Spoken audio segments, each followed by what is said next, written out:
Kita sudah dimerdekakan karena Kristus, bukan karena kuat kita, bukan karena perjuangan kita. Oleh sebab itu, mari kita sama-sama dengan semangat untuk memuliakan Dia sampai semua bangsa mendengar tentang Dia. Amin. Mari kita nyanyikan layaklah segala bangsa.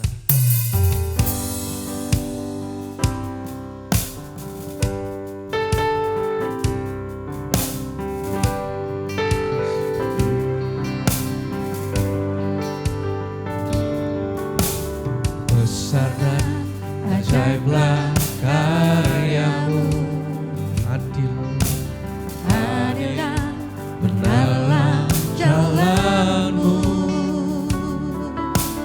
Raja segala bangsa yang Maha Kuasa, mulia nama-Mu.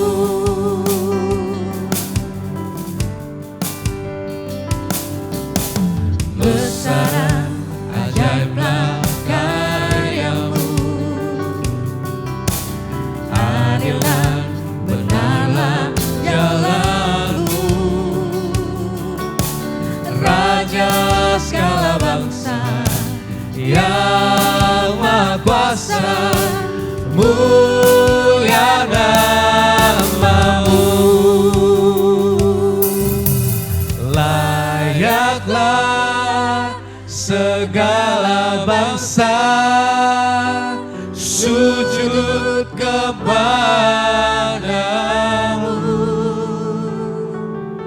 sebab Kau-lah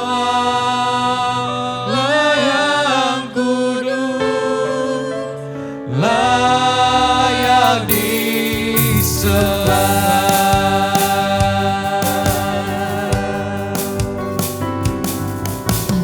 Besar dan ajaiblah karyamu, adil dan benarlah jalanmu, Raja segala Raja segala bangsa yang Maha Kuasa, mulia nama-Mu. Layaklah segala bangsa sujud kepadamu, sebab Kau-lah yang kudus, layak disembah. Layaklah segala bangsa sujud kepadamu, sebab Kau-lah yang kudus, layak disembah. Layaklah segala bangsa sujud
layak kami sembah Tuhan.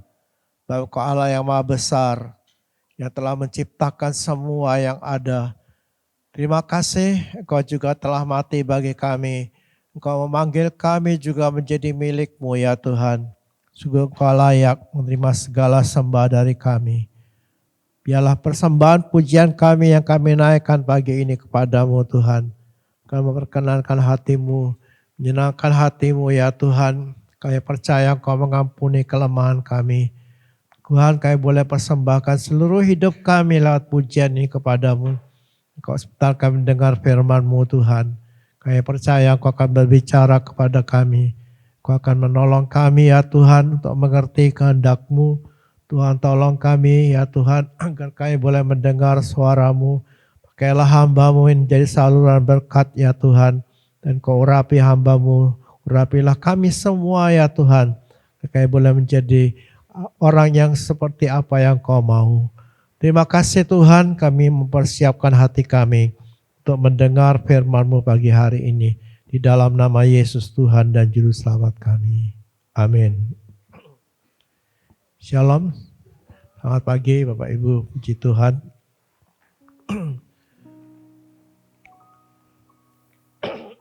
Ya, 3 hari yang lalu kita merayakan ulang tahun Indonesia ke-78.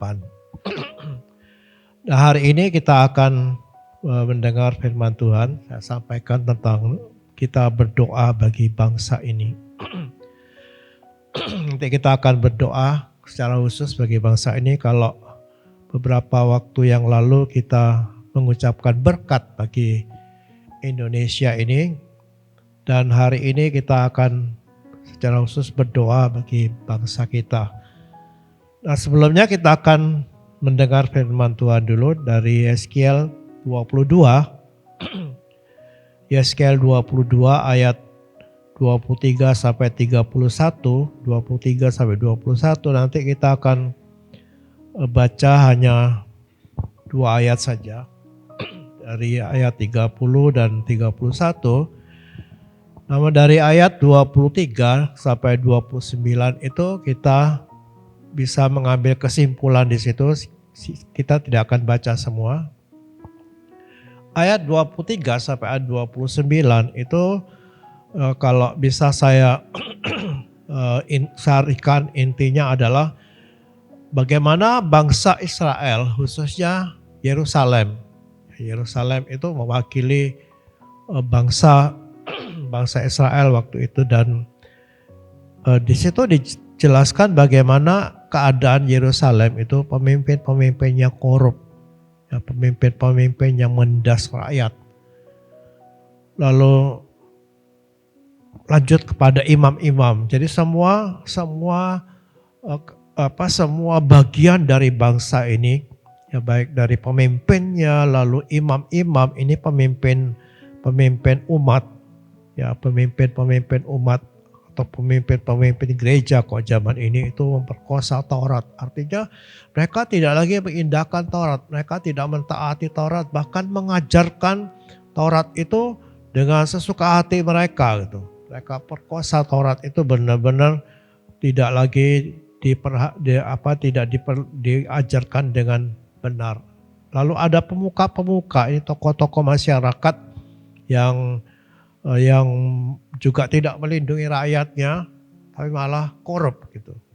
Nah, ini keadaan Yerusalem waktu itu. Ada juga nabi-nabi, itu tokoh-tokoh agama yang bernubuat palsu, yang mengajarkan hal-hal yang palsu. Sehingga akhirnya seluruh penduduk atau masyarakat waktu itu di Yerusalem itu melakukan segala tindak kejahatan. Tidak ada lagi yang namanya takut akan Tuhan. Itu keadaan Yerusalem yang ditulis oleh Yeskiel di dalam Yeskiel 22 dari ayat 23 sampai ayat 29 tadi. Nah, itu adalah gambaran dari Yerusalem dan itu bisa jadi juga menjadi gambaran dari keadaan banyak negeri, bahkan juga kemungkinan itu terjadi di negara kita juga. Nah, 78 tahun, ya 78 tahun ini Indonesia sudah terbentuk sejak 78 tahun yang lalu, itu tentunya satu perjalanan yang sangat panjang. Ya, kalau 78 tahun itu sudah sangat tua gitu ya. 78 tahun itu umur yang sudah sangat panjang dan itu merupakan perjalanan yang seharusnya sudah banyak hal yang dicapai gitu. Bahkan cita-cita bangsa ini yaitu masyarakat adil yang makmur seharusnya sudah tercapai. Ya karena ini panjang dan negara ini negara yang kaya gitu. Negara yang punya potensi yang besar, negara yang kalau saya bilang ini negara yang terkaya di dunia ini. Ya seharusnya sudah tercapai, tetapi kenyataannya tidak. Ya, kita masih banyak melihat kepincangan di negeri ini. Ya, baru-baru ini kita melihat di televisi bagaimana peringatan 78 tahun negeri ini merdeka itu begitu megah, yang berwarna banget gitu. Ya, sungguh sangat megah gitu. Ya, tapi itu tidak mewakili keadaannya sebenarnya. Karena masih banyak keadaan yang harus dibenahi, ya, sehingga ada banyak orang juga yang menyesali kenapa kok begitu mewahnya, ya sampai hampir miliaran dipakai hanya untuk acara yang seperti itu. Padahal di luar sana ada banyak masyarakat yang sangat membutuhkan. Tapi kita tidak bicara itu, tapi itulah kenyataan. Ya, apa yang kita baca di dalam Yeskel tadi itu mungkin juga merupakan gambaran dari negeri ini. Keadaan negeri, ya pemimpin kita itu pemimpin yang baik, ya presidennya terutama. Ya itu pemimpin yang baik yang belum pernah ada pemimpin seperti Pak Jokowi ini. Ya sekalipun begitu sudah bekerja keras, masih diprotes, masih ingin dijatuhkan. Baru ini ada usaha untuk memaksulkan itu menjatuhkan, memberhentikan sebelum waktunya. Ya, tapi rakyat mungkin tidak setuju gitu ya. Ada banyak hal yang dilakukan. Secara umum bagus, tapi di satu pihak ada banyak pejabat-pejabat di daerah, bahkan ada menteri juga yang korup. Itu kenyataan. Ya presidennya baik, oke, tapi masih banyak. Dan ini harus jadi beban kita untuk berdoa gitu ya, agar negara ini benar-benar dibangun oleh orang-orang yang pemimpin-pemimpin yang baik. Nah, pembangunan sudah bagus. Ya sarana dan prasarana di negeri ini sudah sangat bagus sekali, jalan-jalan, pelabuhan, ya, pelabuhan laut itu sudah luar biasa. Ya tetap kita harus mendoakan supaya berkelanjutan gitu. Ya tidak, nanti kan ganti pemimpin, jangan ganti lagi. Ya akhirnya ada terpelihara, hancur lagi. Ya secara ekonomi, saya membaca tahun 2022 itu sudah baik gitu. Ya sudah stabil. Ya walaupun demikian, di satu pihak masih banyak yang bangkrut, ya banyak toko-toko tutup. Memang itu bukan sekedar kegoncangan ekonomi, mungkin karena toko-toko tutup itu karena banyak online kalah gitu ya, sehingga yang tutup. Oke, tapi tetap pengangguran masih 7.099.000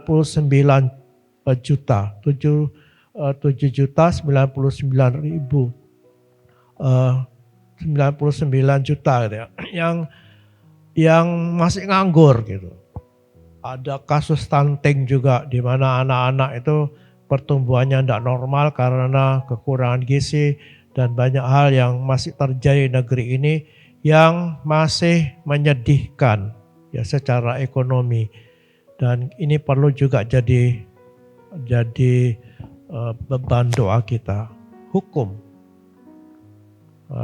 ini menyedihkan lagi ya. Hukum itu kalau dikatakan dalam itu muncul terbalik katanya dalam Alkitab itu ada istilah hukum muncul terbalik. Ya, keadilan masih sangat jauh.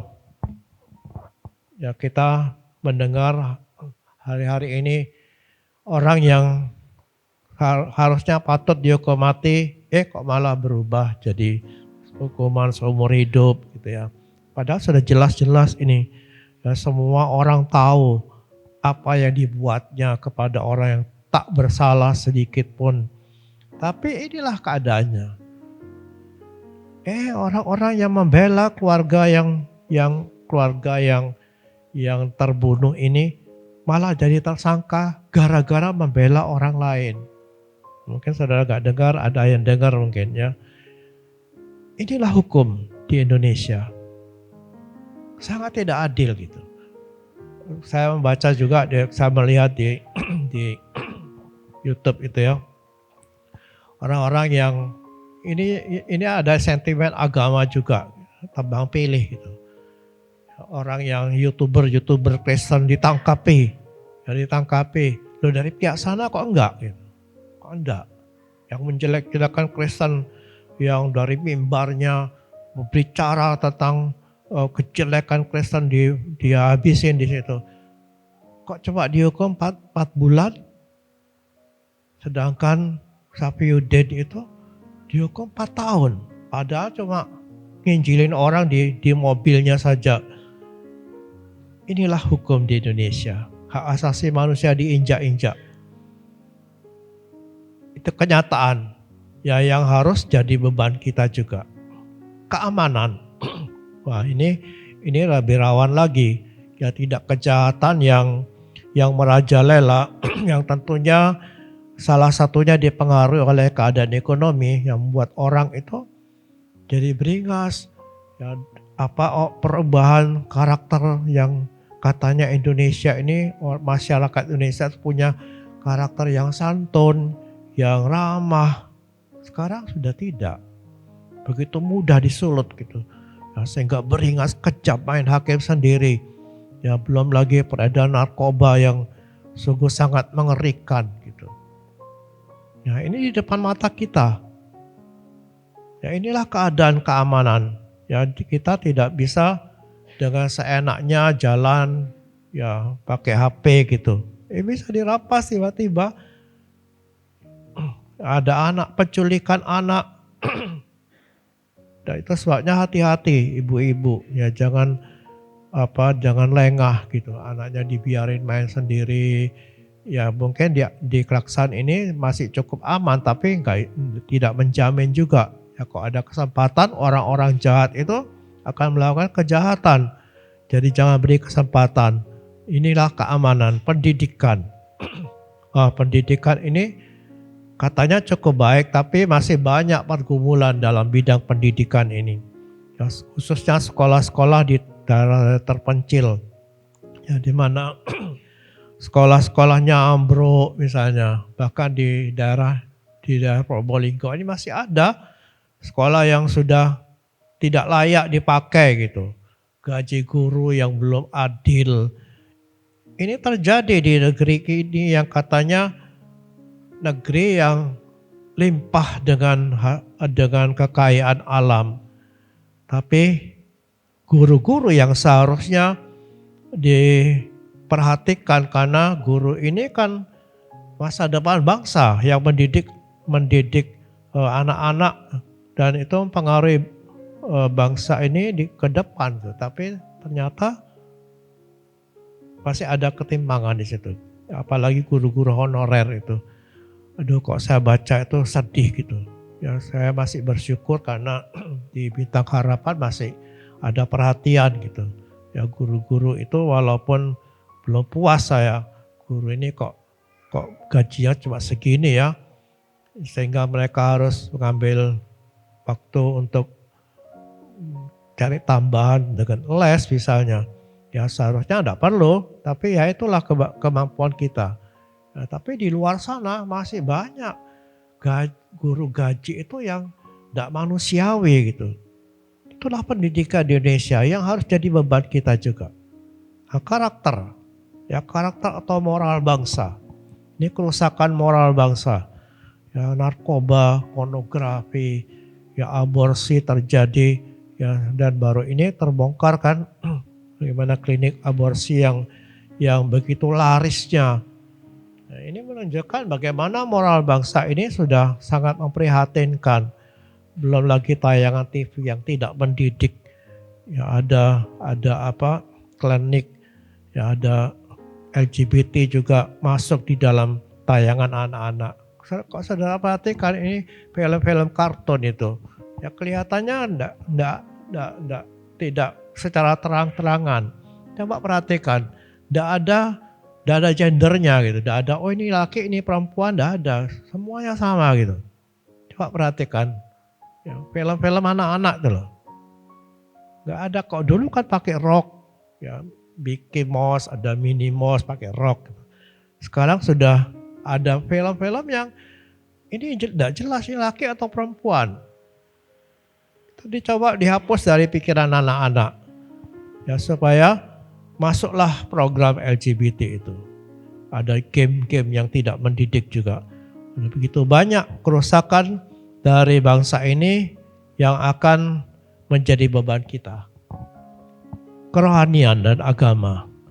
Ya, kita bersyukur karena kita bisa melihat ada banyak pertobatan. Ya, bangsa-bangsa, suku-suku bangsa yang tadinya begitu keras menentang Tuhan, di situ malah banyak terjadi pertobatan. Di daerah Aceh itu kan itu negeri yang paling keras, dan dulu saya akan studi banding gitu ya, studi banding di waktu saya jadi anggota FKUB itu ke Manado. Di situ luar biasa gitu. Toleransi agama itu luar biasa. Gak ada sama sekali kebencian dari orang-orang Kristen yang mayoritas ini kepada yang minoritas. Gak ada.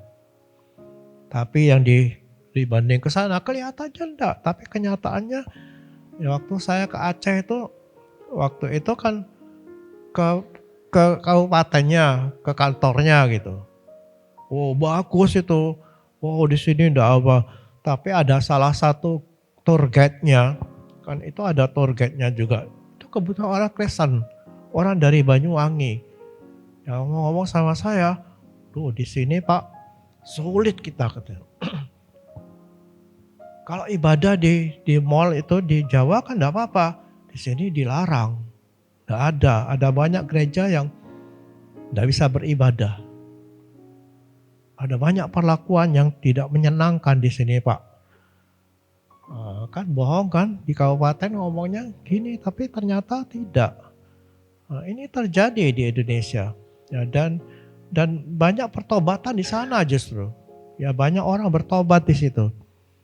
Walaupun tidak diberitakan, tapi ada channel-channel yang Kristen itu menceritakan bagaimana orang-orang yang berjilbab itu sekarang nyanyi Kristen. Itu adalah sesuatu yang positif. Tetapi di sisi lain ada banyak yang menyedihkan, peran paranormal. Itu di Mandalika baru ini kan, untuk mengusir supaya tidak hujan. Peran paranormal di situ ditayangkan. Ya kelihatannya oke saja, tapi itu mempengaruhi gitu. Ya, bagaimana penghambatan, perusakan gereja terjadi di mana-mana. Itulah keadaan negeri ini. Ya ada sisi positif, tapi ada banyak sisi negatif yang harusnya tetap jadi beban. Kalau keadaan ini tidak segera berubah, maka Allah akan turun. Ya, tapi kita bersyukur gitu. Kenapa? Karena masih banyak orang baik di negeri ini. Ya masih banyak orang baik di negeri ini. Jadi itu kasus saja orang-orang yang pilih kasih misalnya, yang benar dihukum, yang salah dibebaskan, itu tentu tidak mewakili negeri ini gitu, tidak mewakili, itu hanya oknum. Ya dan saya percaya oknum itu akan berurusan dengan Tuhan. Tapi tetap Indonesia harus didoakan gitu. Kenapa? Karena hati Tuhan itu bagi bangsa-bangsa dan khususnya bagi Indonesia.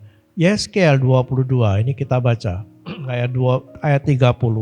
Aku mencari di tengah-tengah mereka seorang yang hendak mendirikan tembok atau yang mempertahankan negeri itu di hadapanku, supaya jangan kumusnahkan, tetapi aku tidak menemukannya. Maka aku mencurahkan geramku atas mereka dan membinasakan mereka dengan api kemurkaanku. Kelakuan mereka kutimpakan atas kepala mereka. Demikianlah firman Tuhan Allah. Ya, ini hati Tuhan. Ya, terlihat dari ayat ini.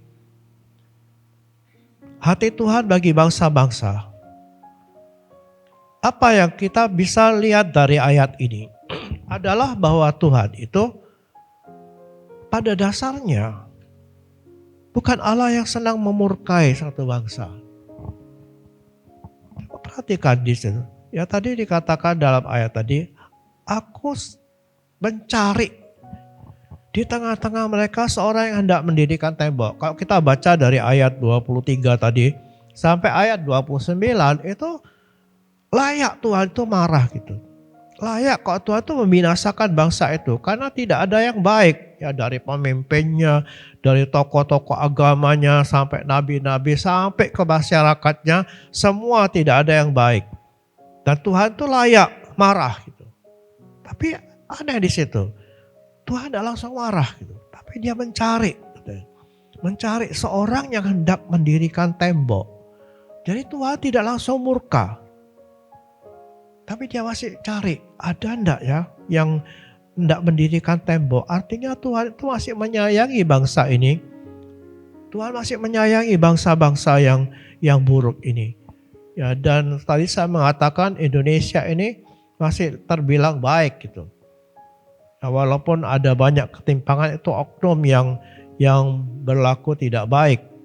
Ya, tapi Indonesia ini masih termasuk baik.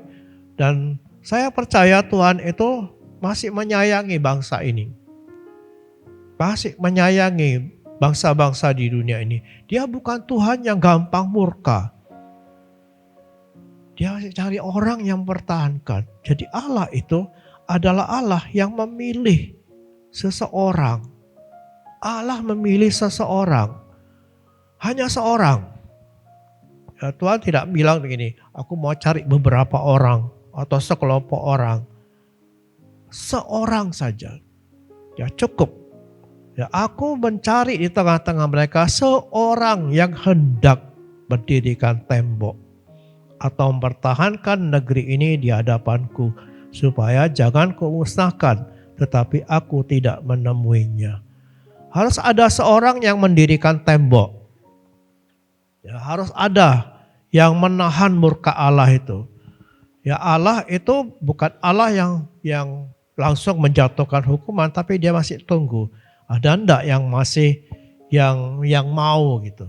Ya, ternyata di dalam Yeskiel tadi Tuhan tidak menemukan. Ya, sehingga akhirnya kalau kita baca ayat 31, akhirnya Allah mencurahkan berkatnya, mencurahkan murkanya. Nah, kesannya adalah bahwa Allah itu tergantung kepada manusia. Ya, kok Tuhan cari seseorang gitu. Kan kesannya Tuhan itu tergantung kepada seseorang. Kalau ada orang yang mendoakan, oh aku tidak marah gitu. Kalau ada seorang yang mendirikan tembok untuk mempertahankan kota ini, aku tidak marah. Tapi kalau tidak ada, aku marah. Artinya Tuhan itu bergantung kepada manusia. Kenapa gitu? Mengapa Tuhan itu bergantung kepada seseorang? Kenapa kok tidak semua orang gitu? Hanya bergantung kepada seseorang, bergantung kepada manusia. Mengapa? Jawabnya adalah bahwa Tuhan itu tidak bisa mengingkari, tidak bisa menentang keputusannya sendiri. Tuhan tidak bisa menentang apa yang diputuskannya sendiri. Apa yang diputuskannya?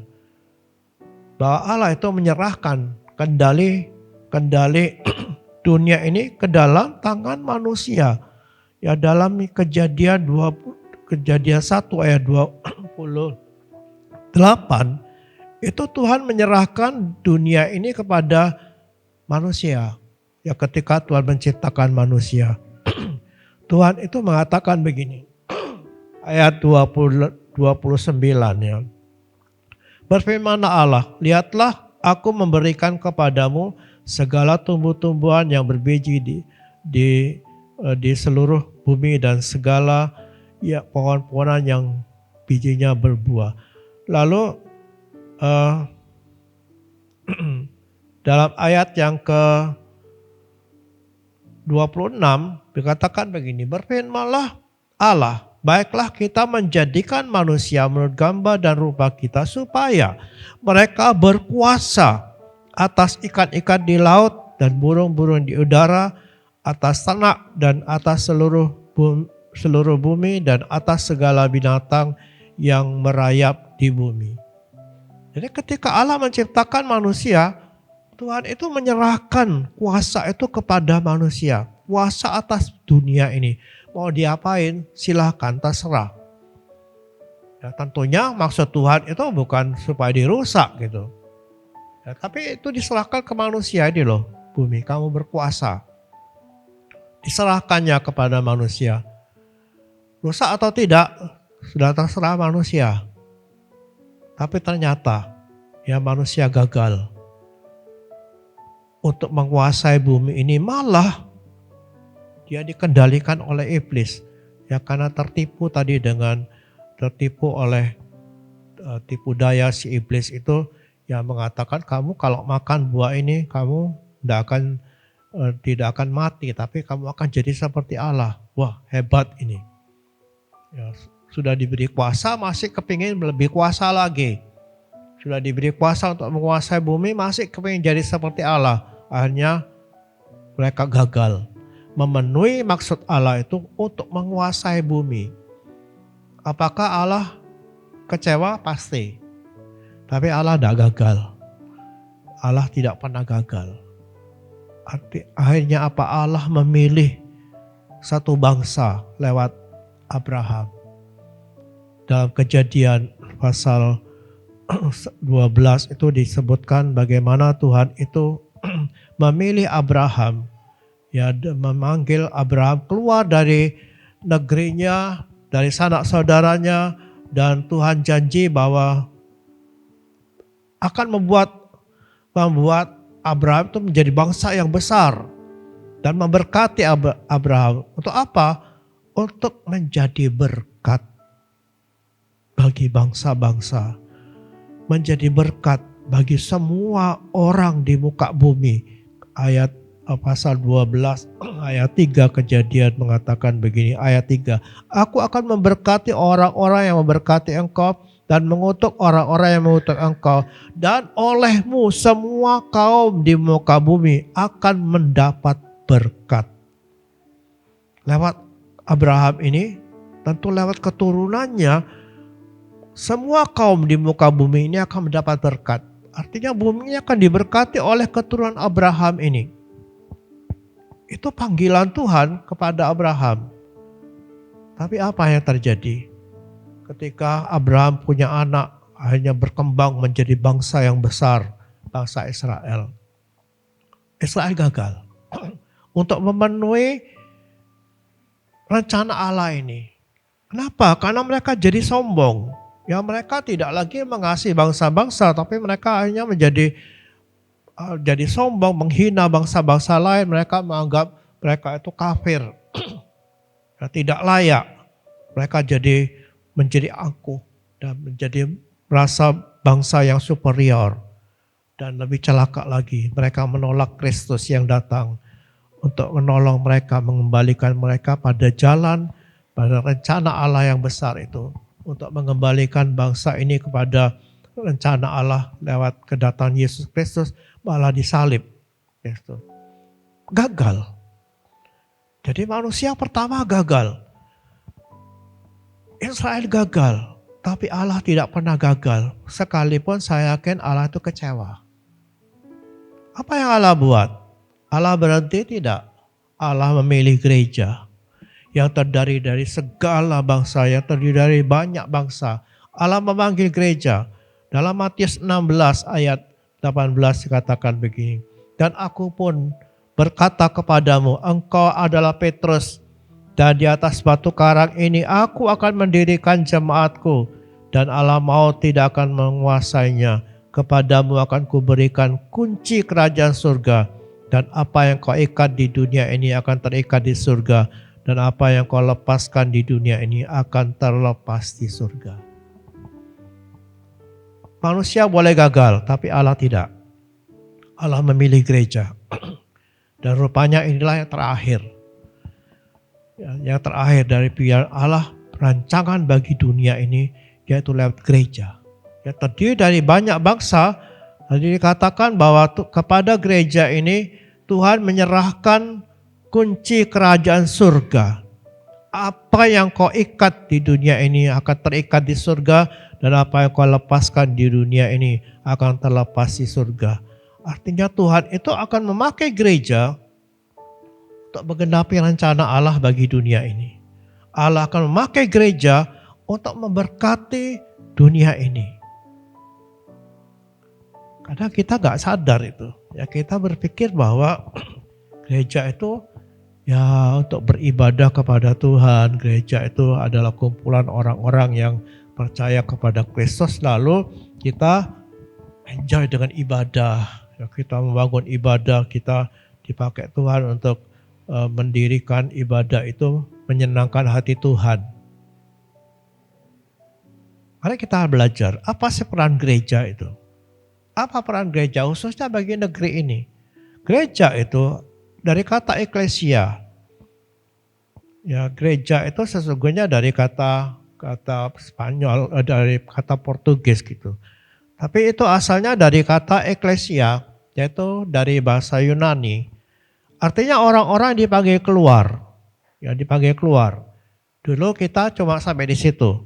Ya, pengertian gereja itu orang-orang dipanggil keluar dari dunia ini.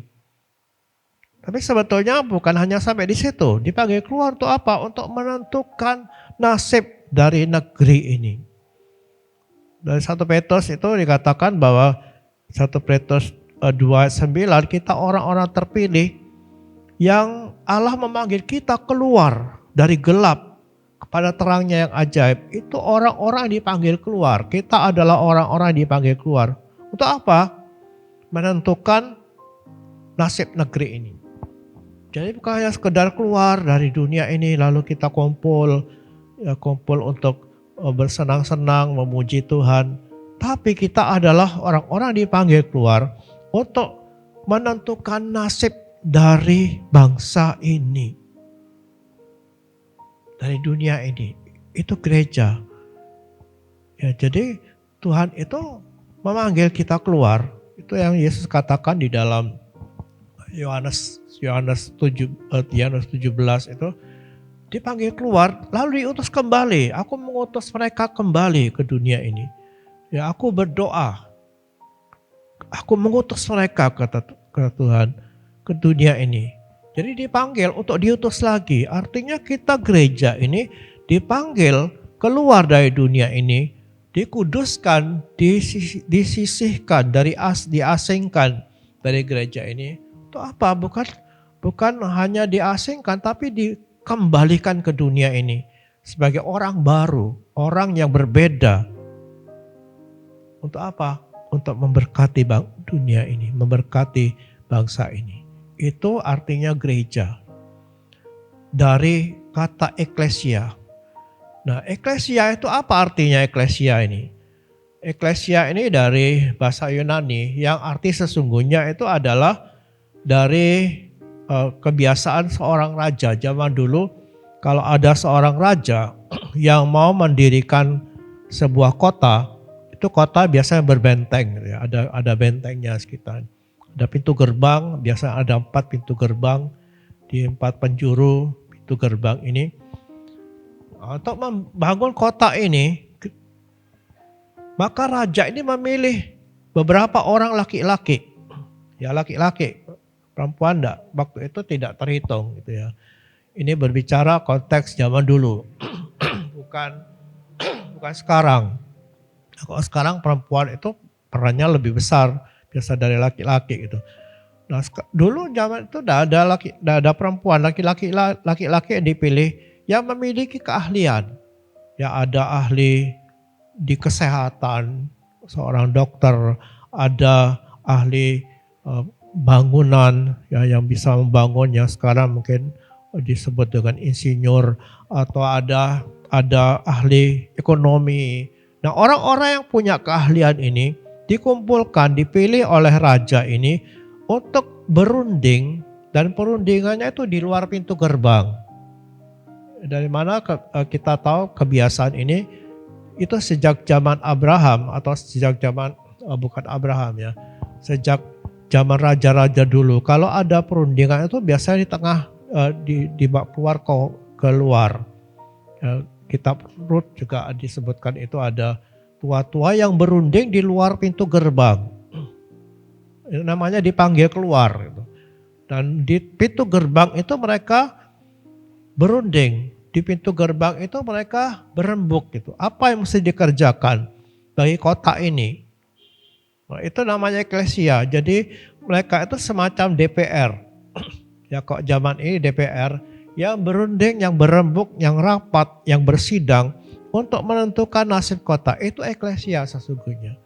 Nah, kalau kita dipanggil oleh Tuhan ya sebagai gereja, seperti itulah sebetulnya tugas kita, fungsi kita itu menentukan nasib kota ini. Kalau kita ada di Keraksan ini, ya kita ditempatkan di kota ini menentukan nasib dari kota ini. Ya mungkin kita berpikir loh, gimana kita bisa menentukan nasib kota ini? Bagaimana caranya? Gereja itu mempengaruhi menentukan nasib dari kota ini. Ya secara umum mungkin di negara ini, gereja itu hadir di negara ini akan menentukan nasib negeri ini.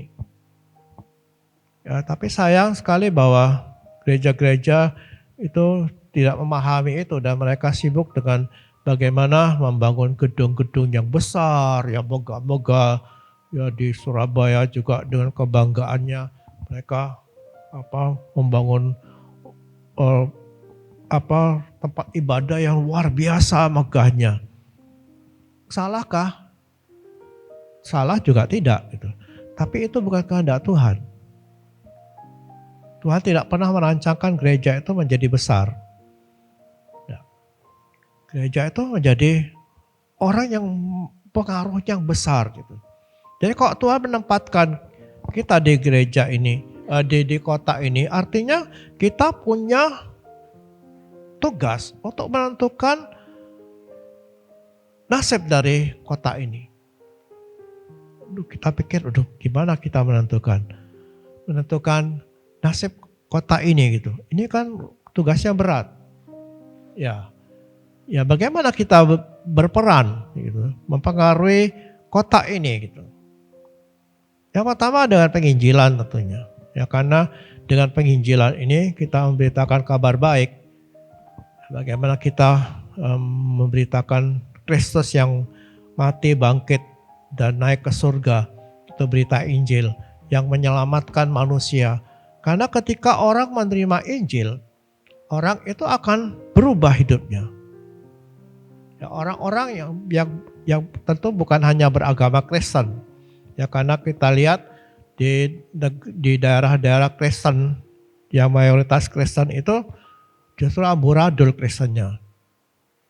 Ya benar-benar di daerah-daerah Kristen saya pernah ke pedalaman Kalimantan situ mayoritas Kristen itu. Kristen. Jadi kalau Natal itu waktu itu ke Natal ibadah di rumah waktu itu ya. Ada ibadah Natal di rumah. Dengan syahdu nyanyikan malam kudus dengan firman Tuhan. Sudah selesai, buyarlah mereka ganti acara. Apa? Mabuk-mabukan. Ini orang-orang Kristen loh. Bukan orang yang tidak Kristen. Jadi orangnya tadinya haleluya puji Tuhan, udah gitu mabuk-mabukan. Sampai teler, sampai ada yang tidur di got itu. Ya, pagi harinya sudah bergeletak semua di situ. Inilah, apakah ini orang-orang yang dirubah hidupnya? Tidak. Ya, kenapa? Karena dia hanya beragama. Ya, tapi kalau orang itu menerima Yesus yang diberitakan lewat Injil itu, dia percaya sebenar-benar hidupnya berubah, pasti hidupnya akan hidupnya akan menampakkan sesuatu yang berbeda gitu. Karena Injil ini akan merubah seseorang. Ya, merubah benar-benar kehidupan seorang. Itu sebabnya kita perlu memperhatikan ini. Ya, jangan hanya beragama Kristen tapi tidak terima Yesus. Hidupnya tidak akan berubah. Itu sebabnya mengapa saya menyampaikan kepada petugas di sekolah itu, kalau menyampaikan renungan pagi itu harus menyampaikan Injil. Bukan hanya kamu harus jadi siswa yang baik, yang taat sama guru. Itu tidak menyelamatkan. Tidak menyelamatkan. Jadi siswa yang baik tidak menyelamatkan. Yang menyelamatkan itu adalah ketika anak itu kenal Yesus, percaya Yesus, dan hidupnya pasti akan berubah. Dia akan jadi anak yang siswa yang baik. Dan itu penting gitu.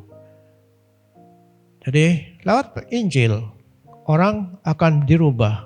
Lalu lewat pendidikan. Dengan pendidikan orang itu akan berubah. Ya, tentunya tadi setelah selamat gitu, setelah lahir baru, pendidikan ini akan dengan gampang merubah seseorang. Ya, itu sebabnya ini yang ada di benak saya waktu Tuhan taruh itu sekolah itu ya. Karena dengan pendidikan ini, pendidikan yang baik, maka anak-anak itu akan menjadi anak-anak yang masa depannya baik dan akan mempengaruhi keluarganya juga. Ya, lewat pendidikan yang baik, di mana anak-anak ini mengenal Yesus dan mempunyai pendidikan yang baik, anak-anaknya akan berubah. Dan kita bersyukur karena kita punya beban ke situ. Ya, dan sudah ada sekolah, itu adalah karya kita semua. Ya, karena persembahan yang saudara berikan itu sebagian besar ke sana. Ya, untuk membangun pendidikan ini. Kita sudah berperan di situ. Lalu ada peran-peran yang lain, misalnya di bidang politik. Ya, ada orang-orang yang Tuhan kasih karunia jadi berperan di politik. Ya, mungkin di antara kita belum ada yang jadi anggota DPR, yang menjadi camat dan sebagainya mungkin belum ada. Tapi itu peran-peran gereja harus masuk ke situ sebetulnya. Ya, tapi itu kan yang kita tidak bisa masuk dengan sembarangan. Tapi kita bisa ikut membangun secara ekonomi, membangun secara fisik. Kita bisa ada di situ membangun ekonomi dengan baik gitu. Ya, dengan menjadi pedagang yang baik, itu salah satu bentuk juga di mana kita membangun bangsa ini. Dan yang paling pokok di antara semuanya itu adalah doa syafaat, berdoa. Ya, penginjilan tanpa doa tidak ada artinya. Jangan harap walaupun kita fasih lidah, ya kita bisa ngomong panjang lebar tentang Injil, tanpa Tuhan menyentuh hati seseorang itu tidak mungkin bertobat. Ada peran doa di situ, sekolah misalnya. Biar kita akan memakai guru-guru yang luar biasa untuk mendidik anak-anak. Tanpa doa tidak ada artinya. Juga di bidang yang lain harus ada doa yang akan memberikan kuasa kepada apa yang kita lakukan. Mengapa doa? Ya, karena dengan doa ini kita berarti menyerahkan itu ke dalam tangan yang maha besar itu. Dengan doa kita itu menyerahkan semua yang kita rancangkan itu ke dalam tangan yang maha kuasa itu. Makanya kok doa itu jadi hebat gitu. Jadi doa itu hebat bukan karena doanya sendiri. Ya, bukan karena kalau saya berdoa nanti semuanya selesai. Itu berarti kita mantra dengan mantra. Kita bergantung kepada kekuatan kita sendiri. Tapi ini ketika kita berdoa, berarti kita sedang menyerahkan semua masalah itu ke dalam tangan yang maha kuasa itu. Dan saya percaya kalau di dalam tangan yang maha kuasa itu tidak ada satu pun yang mustahil. Amin. Tidak percaya? Amin. Bahwa di dalam tangan Tuhan tidak ada satu pun yang mustahil. Nah, sudahkah kita berdoa untuk bangsa ini? Sudahkah kita berdoa untuk pekerjaan Tuhan di tempat ini? Sudahkah kita berdoa untuk keluarga kita? Apa yang kita doakan? Apakah kita berdoa supaya keluarga saya diberkati Tuhan, menjadi kaya gitu? Pekerjaannya menjadi berkembang. Tokonya jadi laris. Boleh doa gitu? Boleh. Daripada kita minta ke dukun, mintalah ke Tuhan. Tapi kalau kita hanya berhenti sampai di situ, alangkah miskinnya doa kita. Karena kita hanya berfokus kepada diri sendiri. Tapi dengan doa syafaat ini, kita memperluas cakupan doa kita. Doa syafaat itu artinya kita menjadi perantara untuk orang lain. Kita berdiri di hadapan Tuhan untuk orang lain. Itu syafaat dari bahasa Arab gitu. Ya, syafaat itu artinya perantara, pengantara. Jadi ketika kita berdiri di hadapan Tuhan untuk orang lain, kita sudah jadi pengantara, kita menjadi syafaat bagi mereka. Dan waktu kita berdoa untuk orang lain, Tuhan akan bekerja untuk orang itu. Dan itu doa yang paling mulia kan? Iya, doa syafaat, doa yang menurut saya itu doa yang tingkat tinggi. Di mana kita tidak berdoa untuk diri sendiri. Doa diri sendiri, itu bagus, mulia itu. Tapi doa yang termulia itu adalah ketika kita berdoa untuk orang lain. Kita berdoa untuk bangsa ini. Dan itu harus terus didoakan. Ya, kenapa? Karena ketika kita berhenti berdoa, ketika doa gereja berhenti untuk berdoa, negeri ini akan ada perubahan gitu.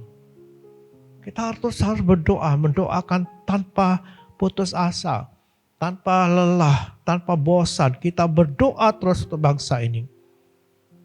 Kenapa? Karena ketika kita berhenti berdoa, ketika gereja tidak berdoa untuk bangsa ini, maka murka Tuhan itu akan turun atas bangsa ini. Bentar kita akan masuk dalam berdoa syafaat ini. Saya akan tutup dengan ayat tadi yang saya akan baca sekali lagi. Ayat 22, pasal 22 dari Yeskiel ayat 30. Aku mencari di tengah-tengah mereka seorang yang hendak mendirikan tembok atau yang mempertahankan negeri itu di hadapanku, supaya jangan kumusnahkan, tetapi aku tidak menemuinya. Maka aku mencurahkan geramku atas mereka dan membinasakan mereka dengan api kemurkaanku. Kelakuan mereka kutimpakan atas kepala mereka. Demikianlah firman Tuhan Allah. Itu sebabnya mari kita terus lakukan berdoa bagi bangsa ini, baik di tempat ini maupun di rumah kita masing-masing. Kita terus berdoa bagi bangsa, bagi masyarakat, kota kita, dan bagi keluarga kita, sehingga ada banyak perubahan yang terjadi bagi bangsa ini. Amin. Mari kita nyanyikan satu nyanyian. Ku bawa hidupku sekarang ke tempat kudus-Mu Tuhan, di mezbah-Mu kuserahkan seluruh hidupku, penuhi hatiku dengan urapan yang baru agar aku lebih lagi mendengar suara-Mu. Kerinduan kita adalah jadikan aku sebagai rumah doa, agar suku bangsa ini datang menyembah Tuhan. Mari kita berdiri bersama-sama di hadapan Tuhan. Kita nanti akan masuk dalam doa syafaat. Kita nyanyikan nyanyian ini dengan sungguh-sungguh. Lalu kita akan nyanyikan juga satu refren nyanyian.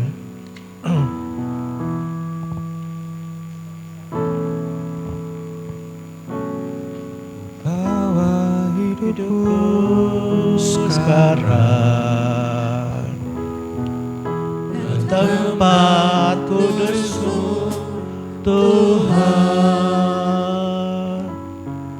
di mezbah-Mu kuserahkan seluruh hidupku.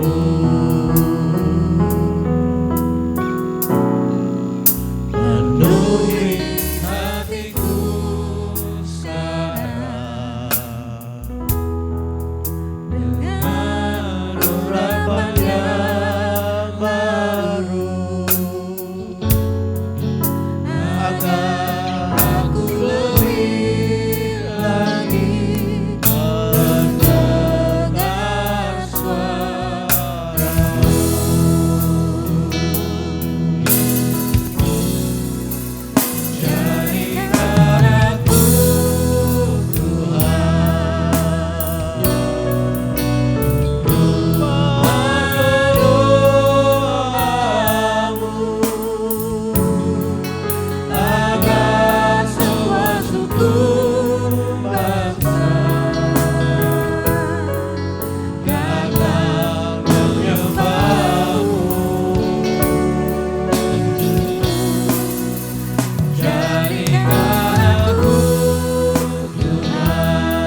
kita adalah sebagai gereja Tuhan, yang Tuhan taruh di tengah-tengah bangsa ini, taruh di tengah-tengah kota ini, taruh di tengah-tengah keluarga kita, taruh di tengah-tengah lingkungan kita.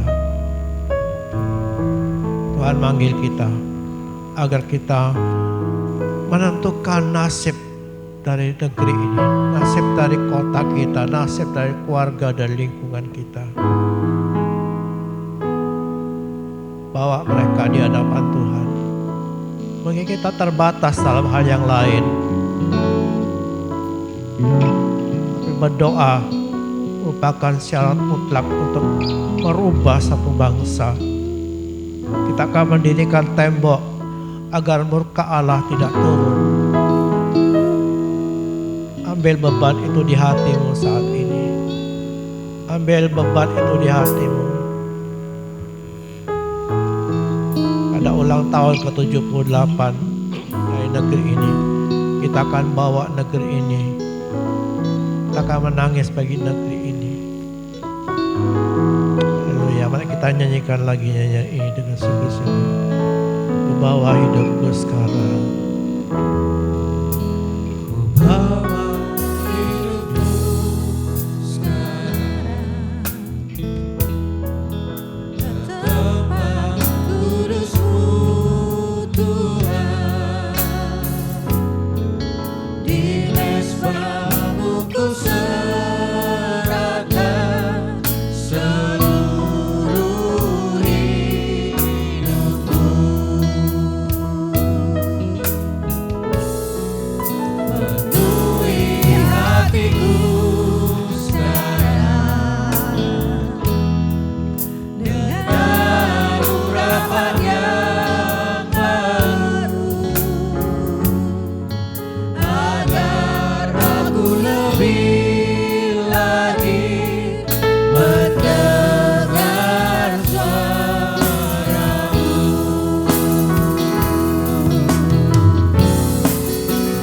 Jadikan aku Tuhan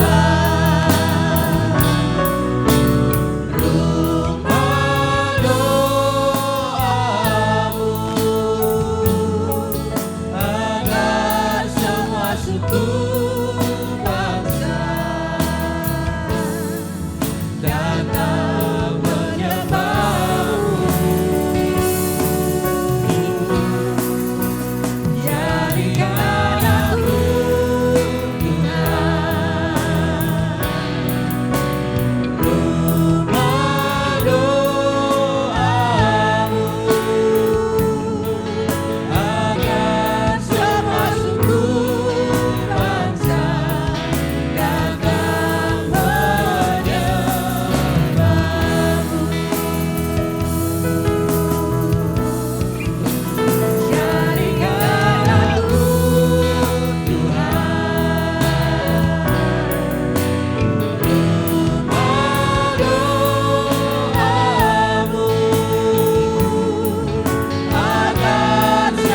suku bangsa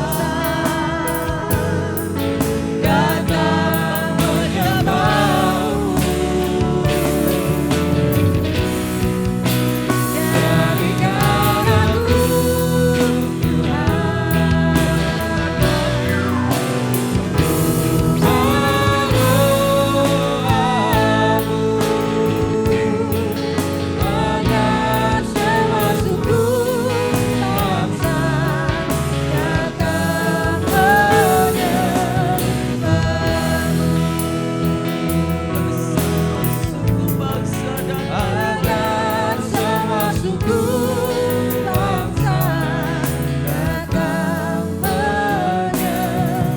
Mari kita berdiri bagi bangsa ini.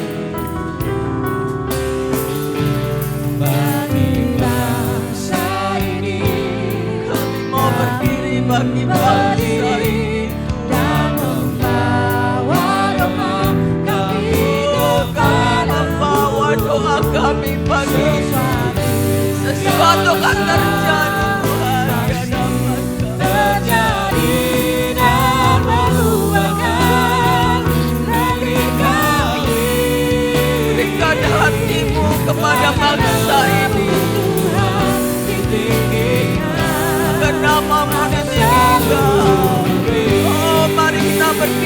bagi bangsa ini. Angkat tangan kita bagi bangsa ini. Angkat semua tanganmu bagi bangsa ini. Bagi bangsa ini kami berdiri hati ini Tuhan. Berkati bangsa ini dengan doa. Angkat tanganmu berkati bangsa.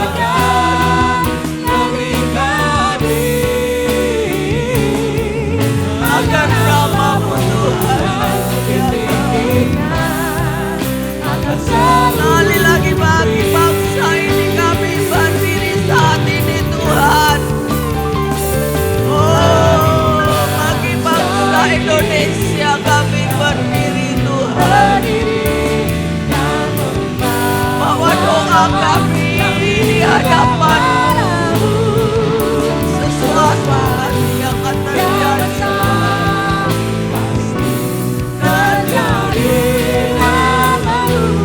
Umpahkan negeri kami, dengar doa kami Tuhan.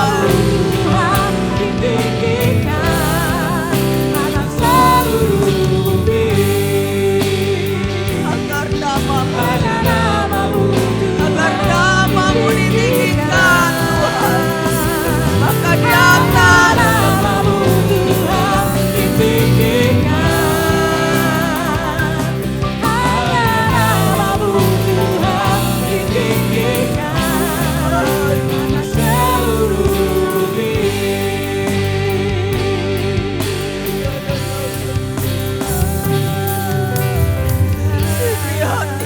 bagi bangsa kami Tuhan.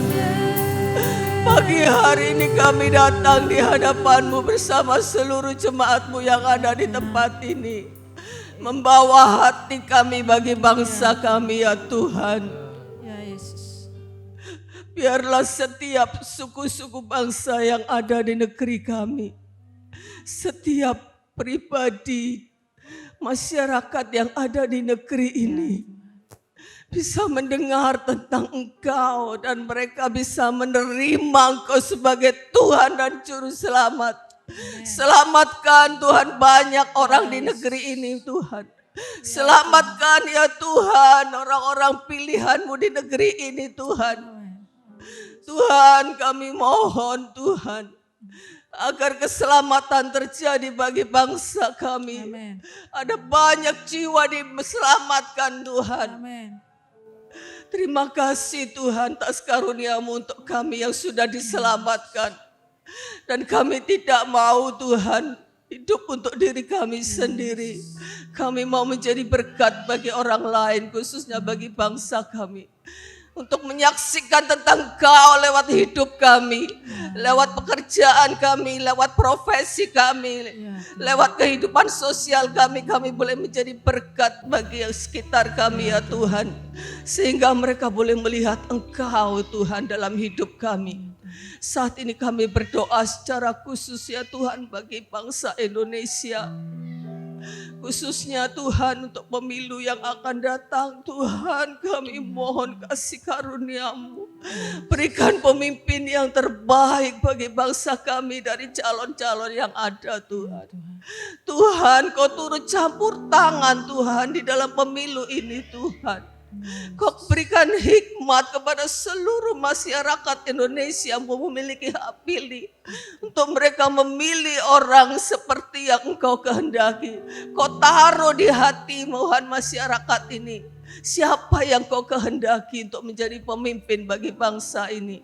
Juga untuk staf dari presiden ya Tuhan, para menteri, kepala-kepala daerah semua Tuhan. Biarlah orang-orang yang baik yang Kau pilih ya Tuhan untuk merubah nasib bangsa ini Tuhan.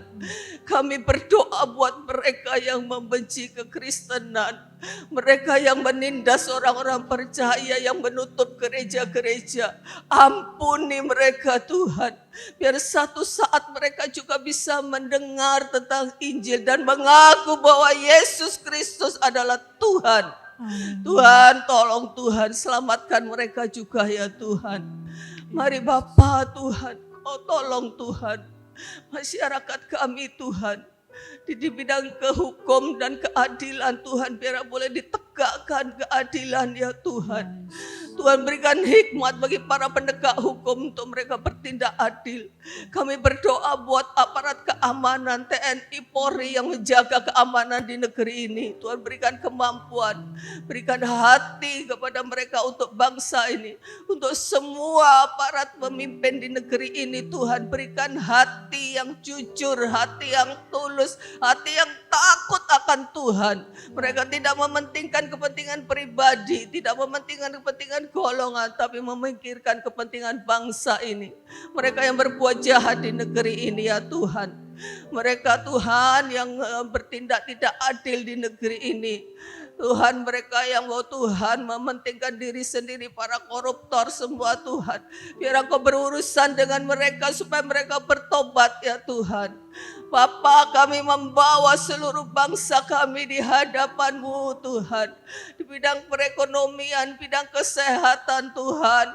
Supaya terjadi sesuatu yang baik di negeri ini ya Tuhan. Alam di negeri ini Tuhan boleh menghasilkan panen-panen yang baik di bidang apapun ya Tuhan. Bidang pertanian, di bidang pertambangan, di bidang apapun Tuhan. Masyarakat boleh disejahterakan dengan kekayaan bangsa ini ya Tuhan.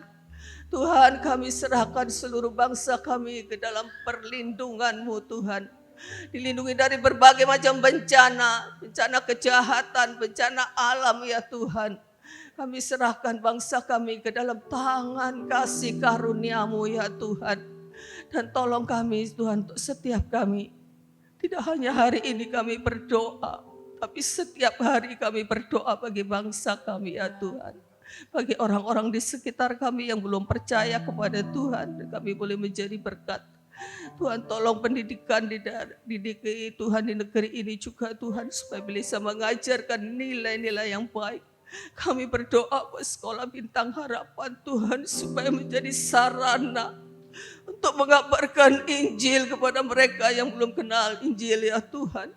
Tuhan, topang sekolah ini ya Tuhan, kebutuhan dana yang besar, kebutuhan tenaga, kebutuhan apapun ya Tuhan, supaya sekolah ini bisa memberkati daerah ini dengan anugerah keselamatan yang terutama ya Tuhan.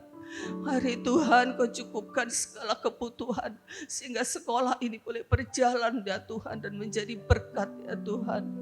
Terima kasih Tuhan, ini yang bisa kami perbuat untuk daerah kami. Biarlah Tuhan memberkati ya Tuhan. Terima kasih Bapa, kami percaya Tuhan. Saat ini Kau mendengar doa kami ya Tuhan.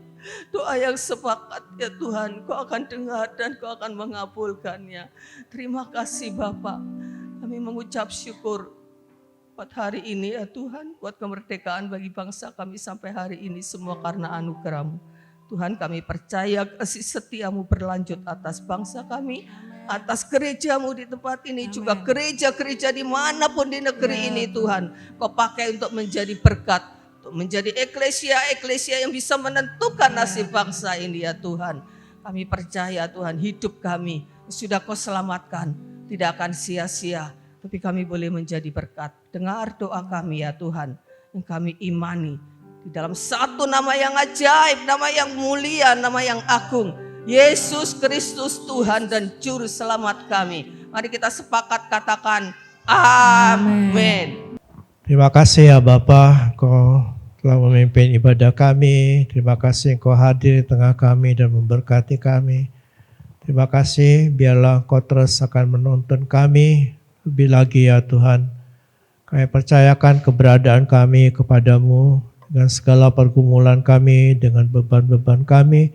Kami menyerahkan juga rencana-rencana kami kepadamu, menyerahkan pekerjaan kami.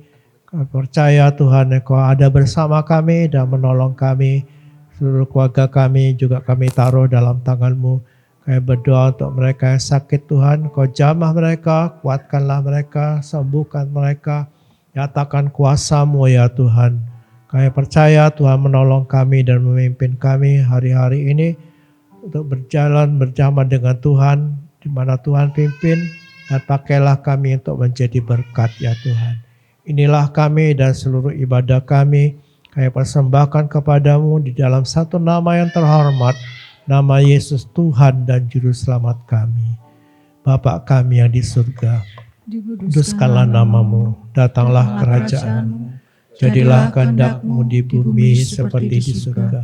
Berikanlah kami pada hari ini makan kami yang secukupnya, dan ampunilah kami akan kesalahan kami, seperti kami juga mengampuni orang yang bersalah kepada kami. Dan jangan bawa kami ke dalam pencobaan, tapi lepaskanlah kami daripada yang jahat, karena Engkau-lah yang punya kerajaan, kuasa, dan kemuliaan sampai selama-lamanya. Amin.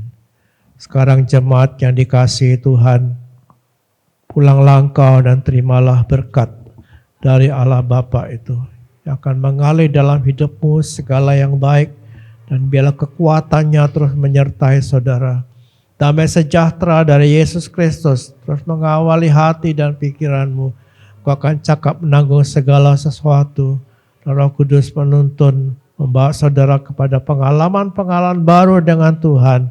Dan dimanapun kau ada, kau akan diberkati dan menjadi berkat bagi banyak orang. Dalam nama Tuhan Yesus Kristus. Amin. Warta Jemaat. Mari Bapak Ibu Saudara bergabung dalam komunitas sel terdekat untuk bersekutu dan dibangun di dalam iman. Untuk penempatan komsel dapat menghubungi Bapak Gembala. Hari Rabu ibadah wanita pukul 5 sore di gereja. Hari Sabtu ibadah pemuda remaja pukul 4 sore di gereja. Ibadah raya pertama pukul 6:30 pagi. Ibadah sekolah minggu pukul 8:30 pagi. Ibadah raya kedua pukul 4 sore. Selamat ulang tahun kepada jemaat yang berulang tahun dalam minggu ini. Kiranya Tuhan memberi kesehatan, kedewasaan rohani, berkat dan damai sejahtera. Gereja kita memiliki rencana untuk mengganti speaker. Diharapkan speaker yang baru dapat memberikan pengalaman ibadah yang lebih baik bagi kita. Mohon dukungan dalam doa dan dukungan dana. Tuhan Yesus memberkati.